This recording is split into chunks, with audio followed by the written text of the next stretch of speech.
En sortant de ce documentaire, qui est une sorte de traversée rythmique de l'œuvre et de la vie d'Émile Roumer, agrémentée de musique, poésie, chant et danse, nous allons passer à un autre niveau, à Ottawa, où des amis, de jeunes amis, des disciples et des connaissances vont échanger sur les originalités de cet homme peu commun. Écoutons.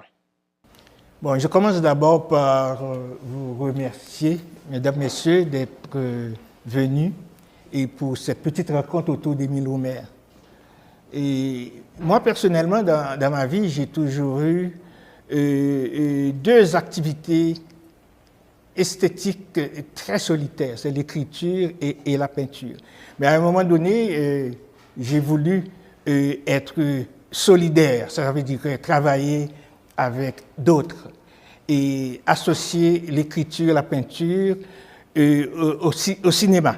Alors là, par exemple, je ne parle pas du cinéma en tant que tel, je parle du documentaire et cette démarche de solidarité m'amène à vous appeler ici.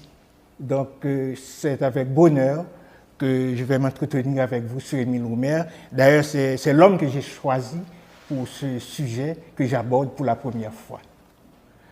Je me rappelle avoir vu Émile Roumer à Jacmel. C'était un moment extraordinaire, spécial. Il dansait comme un jeune avec une dame.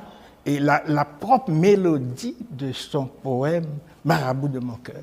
Et je me souviens que Maurice, tu l'avais accompagné à Jacmel. Est-ce que tu peux nous dire quels sont les sentiments que tu avais ressentis à ce moment-là? J'ai été étonné de voir danser Émile dans les bras de cette belle et jeune dame. Émile était très allègre, se débordant de joie. Et puis, il faut me rappeler que c'est moi-même qui ai eu le privilège de voiturer monsieur mener Jacmel pour nous participer à cette belle manifestation. Une journée que nous ne pouvons pas oublier, côté nous avons eu la chance de rencontrer les sommités de l'intellectualité haïtienne. Idriss Saint-Amand était là. Et puis, c'est la première fois que nous entendons le professeur de philosophie Jean-Claude a parlé.